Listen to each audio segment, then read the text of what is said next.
Dicen que el mar escribe el destino de quienes lo miran cada mañana, que sus olas dictan lo que somos y lo que seremos. Pero aquella madrugada, antes de que el sol pintara de naranja la línea del horizonte, un pescador dejó la orilla con una idea fija. Si el mar escribe destinos, él iba a aprender a escribir junto con él. No buscaba vencerlo ni desafiarlo. Quería comprenderlo, quería cambiar una vida que parecía repetirse como la marea. Salir, volver, contar monedas, prometer que mañana será distinto, despertar, volver a empezar. Esa madrugada, mientras apretaba los nudos de su red con manos agrietadas, se prometió algo que nunca antes se había atrevido a pronunciar. Hoy cambio mi destino. San Isidro del Mar es un pueblo donde el salitre se pega en la piel y la memoria. Las casas, bajas y coloridas, están siempre abiertas, como si el viento marino fuera otro habitante que entra y sale sin pedir permiso. Las lanchas, con nombres pintados a mano, duermen alineadas sobre la arena húmeda. La Esperanza, la Niña Valiente, la Gaviota. A un lado, un muelle de madera que cruje con cada paso, como un viejo que cuenta historias. Las mañanas allí tienen su propio ritual. Mientras el cielo aclara, se encienden motores tímidos, parpadean luces en los cascos y los pescadores, envueltos en chamarras delgadas, mastican silencio y café amargo. El mar frente a San Isidro no es un espejo, es una criatura respirando, cambiando con las estaciones, caprichosa. A veces regala cardúmenes brillantes, otras se traga redes y paciencia. En el mercado, a 2 calles del muelle, los puestos exhiben pescados sobre hielo y una balanza de metal decide el ánimo del día. Aquí, los apellidos se heredan junto con los oficios y los destinos también. Mateo Reyes tenía 34 años y el gesto de quien escucha más de lo que dice. Su padre había sido pescador, su abuelo también. Nació con el olor a mar en la cuna y aprendió a leer las nubes antes que los libros. De niño, juró que nunca se alejaría demasiado de la costa. Una tormenta se llevó a su padre cuando él tenía 12, y desde entonces el mar profundo fue para Mateo una frontera invisible. Vivía con su madre, doña Clara, en una casa con techo de lámina y patio de tierra.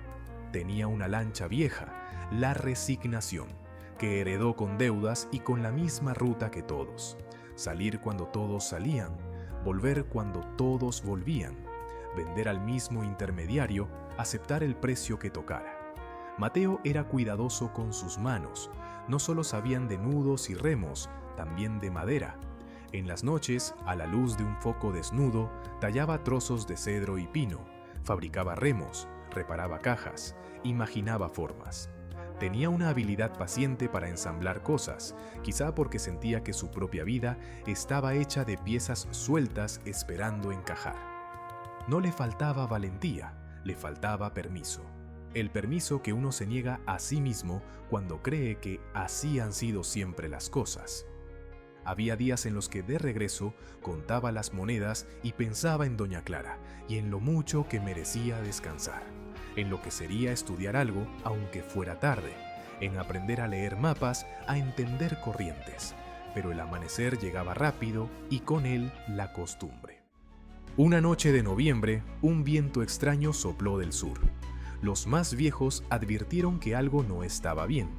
Al amanecer, la marea subió con furia y el oleaje reventó contra el muelle. Varias lanchas soltaron amarras, algunos muchachos corrieron, otros rezaron. La Resignación resistió el primer empujón, pero una ola la levantó como a un juguete y la dejó malherida, inclinada con la quilla astillada. Cuando todo se calmó, el pueblo contaba pérdidas. 2 lanchas inservibles, redes arruinadas, motores ahogados. Fue en ese desorden que Mateo subió al altillo de su casa, buscando una cuerda vieja, y encontró una caja metálica. Adentro, un cuaderno gastado con el nombre de su padre. Cuaderno de corrientes y vientos. Eran notas torpes, dibujos, fechas, flechas señalando trayectorias, observaciones sobre el mes, la luna, las mareas y una frase subrayada 3 veces. El mar no se vence, se entiende. Esa noche no durmió. Leyó y releyó las páginas, cruzó fechas con recuerdos, encontró patrones que nunca había visto. Y a la tarde siguiente, en el muelle, escuchó una voz nueva. Lucía Vidal, una oceanógrafa que había vuelto al pueblo para estudiar un fenómeno de corrientes. Ella hablaba de mapas, de datos, de cambiar prácticas depredadoras por artes de pesca sostenibles. Mateo sintió que las páginas de su padre y las palabras de aquella mujer abrían una puerta. El primer obstáculo fue el miedo y el segundo, la costumbre de todos. Mateo decidió arreglar la resignación con sus propias manos. Vendió su vieja radio para comprar madera y resinas. Pasó días lijando, enmasillando, reforzando el casco. Aprovechó para cambiar algunas cosas que siempre le habían molestado. Elevó un poco la borda, añadió un pequeño compartimento estanco, instaló una luz mejor. Mientras tanto, por las noches, se acercaba al pequeño salón comunitario donde una maestra jubilada, doña Nelly, enseñaba matemáticas básicas y lectura de mapas a quien quisiera. Mateo se sentaba al final, discreto, y aprendía en seso a traducir líneas en rutas, números en corrientes. Cuando se corrió la voz de que iba a probar una ruta distinta, no faltaron risas. ¿Rumbo a qué?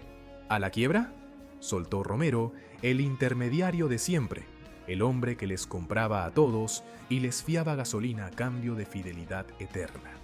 No inventes, Reyes, llévate tus sueñitos a otro lado. Lucía le mostró a Mateo un tipo de red distinta, menos agresiva, con el fondo marino y un calendario de vedas y de luna. Le explicó cómo identificar corrientes superficiales a partir del color del agua, cómo oler cambios de temperatura, cómo escuchar al viento. Si aprendes a leer esto, dijo señalando el cuaderno de su padre, podrás pescar mejor y sobre todo volver siempre. El primer intento fue un desastre. Mateo zarpó un lunes, justo después de una lluvia ligera, convencido por una anotación de su padre. Las corrientes no estaban donde él creía. Las redes se enredaron y perdió media mañana desenmarañando cabos. Regresó con la mitad de lo que solía. Aquella tarde, algunos le dieron palmadas con falsa compasión. «Ya se te pasará lo de soñar», dijo uno. «Lo de la escuela es para niños, hombre», soltó otro. La segunda salida fue peor. Hubo una calma chicha que lo dejó varado, con el motor tosiendo y el sol mordiendo. Al regresar, Romero aprovechó para ofrecerle un trato especial si volvía a la ruta de siempre. «Yo te cuido, Mateo, te doy gasolina a crédito, pero basta de tonterías». Mateo dudó. Tenía deudas, la reparación de la lancha lo había dejado en los huesos y doña Clara empezaba a toser más de la cuenta. Esa noche, en la cocina, humeaba un café fuerte. Doña Clara, mirando el cuaderno del difunto, dijo: «Tu padre se fue porque creyó que no tenía alternativa. Tú la estás encontrando. No te bajes de tu idea por miedo a que hablen. Ya hablan de todos modos». Mateo escuchó en silencio. Esa frase encendió una brasa. Decidió que no solo cambiaría su ruta, cambiaría la forma de vender. Habló con Lucía y con el chef de un hotel cercano que buscaba pescado capturado de forma responsable. Si lograba garantizar calidad y trazabilidad, pagaría mejor. Pero para eso, Mateo no podía depender de Romero. Necesitaba hielo, cajas, una bitácora detallada. La lista de necesarios crecía y el dinero no. Se le ocurrió una idea tan simple como difícil: formar una cooperativa. Juntar a 3 o 4 lanchas, comprar hielo al por mayor, turnarse el congelador de un viejo taller, llevar registro de capturas, vender directo al hotel. Cuando lo propuso en el muelle, la respuesta fue tibia: «Eso nunca ha funcionado aquí. El papeleo nos come. Romero nos va a cerrar el grifo de gasolina». Hubo incluso advertencias veladas. Una mañana encontró su cabo cortado a ras como un mensaje. Mateo no se detuvo. Empezó con lo que tenía: un cuaderno nuevo donde anotaba hora de salida, temperatura del agua, color, viento, especie y tamaño, y dónde lanzó la red. Ajustó su arte para liberar lo que no debía capturar. Cambió horarios según el calendario lunar que Lucía le compartía. Aprendió a esperar y a renunciar cuando el mar decía hoy no. En las noches seguía tallando madera, vendía remos y pequeñas figuras a turistas para juntar unos pesos. Con eso compró un pequeño GPS usado. La tercera semana probó una ruta más lejos de lo habitual, guiado por una coincidencia entre las notas del padre y una gráfica de Lucía. Al principio, nada. Luego, una sombra se movió bajo el casco. Un brillo plateado. Lanzó con cuidado, esperó, recogió sin prisa. No eran muchos, pero eran grandes y de especie valorada. Los trató con hielo y cuidado, registró todo. Volvió sin decirle a Romero y fue directo al hotel. El chef, sorprendido por el tamaño y la frescura, aceptó pagar casi el doble del precio del mercado, con la condición de que eso se repitiera y que le trajera un comprobante del método de captura. Romero lo supo al día siguiente, lo esperó en el muelle, brazos cruzados. Así que te crees muy listo, quieres ser el héroe, te vas a quedar sin gasolina, Reyes. Y cumplió su amenaza. Ningún proveedor del pueblo quiso venderle. Mateo tuvo que empujar la lancha hasta una gasolinera a las afueras, llenar bidones y volver, haciendo 3 viajes bajo el sol. En casa, doña Clara lo regañó por primera vez. No me gusta que te busques enemigos, hijo. Él se sentó frente a ella, le mostró las cuentas. Mamá, por primera vez, cuadran. Y le enseñó con timidez el nombre que había pensado pintar sobre la proa cuando todo estuviera en orden. Nuevo Rumbo. Doña Clara sonrió. Píntalo cuando de verdad sientas que ya cambiaste por dentro. Hubo más tropiezos, un trámite de sanidad que no entendía, una inspección en el muelle que casi le multa, un día en que el mar le jugó una broma y lo hizo regresar con la lancha casi vacía. Y siempre, de fondo, el rumor. Mateo se cree diferente, se le va a acabar la suerte. Pero también hubo señales. La bitácora empezaba a mostrar patrones claros. Lucía lo invitó a una charla con jóvenes del pueblo. 2 pescadores se acercaron en secreto a preguntar cómo llevaba sus registros. El chef del hotel le adelantó un pequeño pedido fijo semanal. Y un amanecer, doña Clara salió con una brocha en la mano. Hoy sí, dijo, píntale el nombre. El día que iba a firmar el primer contrato formal con el hotel, el mar anunció una tormenta súbita. Viento norte, cielo plomizo, las líneas del horizonte borradas. Muchos decidieron no salir. Otros, presionados por deudas, se arriesgaron. Entre ellos, la lancha de Romero, tripulada por su sobrino y 2 muchachos nuevos. Mateo estaba en el muelle, dudando. El hotel esperaba su entrega, pero el instinto decía no. Entonces sonó una radio en la caseta de la cooperativa recién nacida, aún sin papeles, pero con ganas. Una voz entrecortada pedía ayuda. Era el sobrino de Romero. Motor ahogado, deriva hacia una zona de rocas sin referencia visual. El miedo le subió por la espalda a Mateo. No es tu problema, dijo alguien. Tú ve a lo tuyo, que bastante te han fastidiado. Pero en su cabeza, la frase subrayada del cuaderno se iluminó. El mar no se vence, se entiende. Y entenderlo en ese momento significaba responder. Zarpó con Nuevo Rumbo, ató la radio a su chaleco, revisó nudos, respiró hondo. Llamó a Lucía, que estaba en la estación costera, revisando boyas. Ella le dio la dirección probable de la deriva según el viento y la corriente. Si sales ya y te mantienes a 2 cables de la rompiente, deberías verlos a tu babor, dijo con calma. El oleaje golpeaba el casco como tambores. La visibilidad era mala. Mateo recordaba las notas del padre sobre cómo orientarse con el sonido de la resaca y el ritmo del viento en las orejas. Avanzó con motor justo, ni lento ni rápido, mirando siempre 2 puntos a la vez. Una sombra apareció y desapareció. Otra vez. Una lucecita. La radio chirrió. ¡Aquí! ¡Aquí! Cuando los encontró, la lancha de los muchachos estaba casi sobre unas rocas negras. Lanzó un cabo, falló, La segunda vez lo amarraron, pero una ola los empujó y el cabo tensó hasta el grito. ¡Córtalo!, gritó uno de los chicos. Mateo no cortó. Soltó 1 metro más y jugó con el motor, dejando que la ola pasara y luego recuperando, leyendo el empujón del agua. La tercera serie de olas parecía un martillo, pero venía con un intervalo mayor, una ventana que su padre había descrito en el cuaderno. Esperó sin prisa, sin pánico, y en esa ventana, aló, el motor respondió. La lancha se despegó de la muerte. De regreso, el viento aflojó. La lluvia se hizo fina. En el muelle, Romero esperaba pálido, con la cara hecha años. Cuando vio a su sobrino, se quebró. Luego miró a Mateo como se mira a alguien por primera vez. Mateo llegó tarde al hotel, mojado, con las manos temblando, sin la carga prometida. El chef escuchó la historia entera, miró a Lucía y dijo una frase simple. Hoy no hay entrega, hoy hay respeto. Firma mañana. Ese día, en San Isidro, corrió una noticia distinta a los rumores. Mateo había traído de vuelta a 3 muchachos. El contrato con el hotel se firmó a la mañana siguiente. No era oro, pero era justo. Precio estable, compra directa, compromiso de prácticas sostenibles, registro en bitácora. 2 pescadores más, Sergio y Lalo, se unieron a la idea de Mateo. Entre los 3 compraron un congelador usado. Doña Nelly les ayudó a entender el papeleo de una cooperativa.